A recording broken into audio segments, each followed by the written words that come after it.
I rise like the sun sometimes, but then I fall.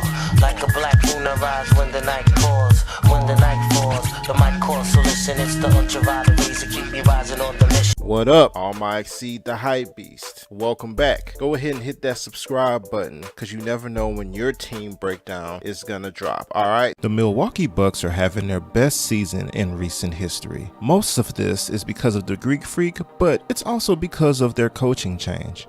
Jason Kidd was a very good coach when it came to scouting, collecting talent, and creating visions of a team full of freakishly long athletic athletes capable of guarding against the dominant teams in the NBA.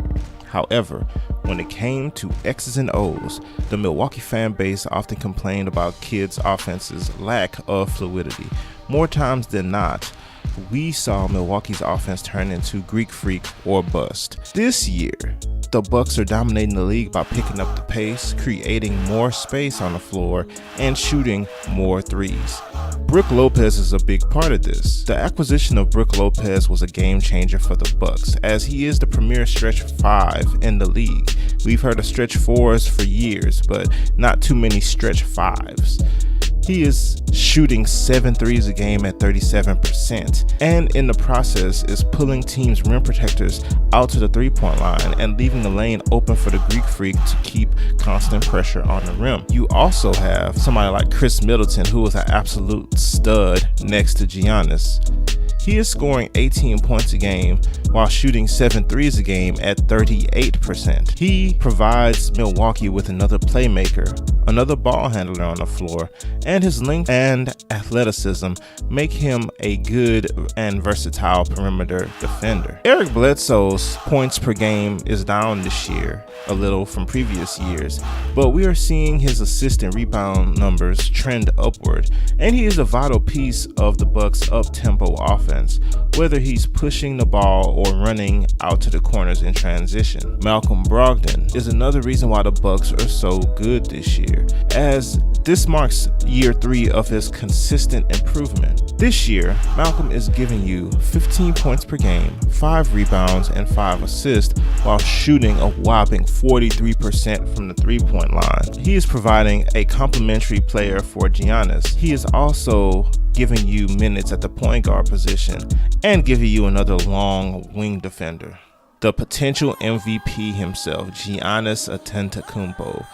Now, he is having a season of a lifetime. He is currently averaging 26.5 points per game and a whopping 12.6 rebounds per game, and in addition to 6.1 assists per game. He is doing this while seeing a slight decrease in minutes per game as well. Now, Giannis is starting to ascend to a level where it's hard to say that another player is just definitively better than he is. We see the Greek Freak's outrageous 7'3" wingspan on full display on SportsCenter. Seems like every day with his freakishly athletic plays, and when it's not with his arms, it's his super long stride coming through the lane, his Euro steps. It's just insane to watch this guy play. He's a great ball handler, especially for his size, which is close to 7 feet tall. He is really fast with the basketball. He looks like a giant Russell Westbrook at times, darting down the court with the basketball at full speed. It's insane. He has gotten a lot stronger over the years and is becoming a bigger threat with his back to the basket. He is putting smaller players who try to guard him because of his speed into the post and having a field day with them. He's also playing a lot more minutes at the center position, as they're using him as the roll guy on pick and rolls a lot more often. The last thing for Giannis to really do in the NBA is to get a three-point shot. But to be honest, at this point, everyone else on the team has a three-pointer, so he may not even need one. We will see. Ultimately, their work is going to be cut out for them. Toronto is another really tough team out east, and they are led by a beast and a top 5 player named Kawhi Leonard. To beat Toronto, they'll have to figure out both how to slow down Kawhi, but also a way to match or counter Toronto's bench production. Milwaukee will also have to maneuver between a Boston team and a Philly team who are both trying to figure themselves out, and a gritty Indiana Pacers team.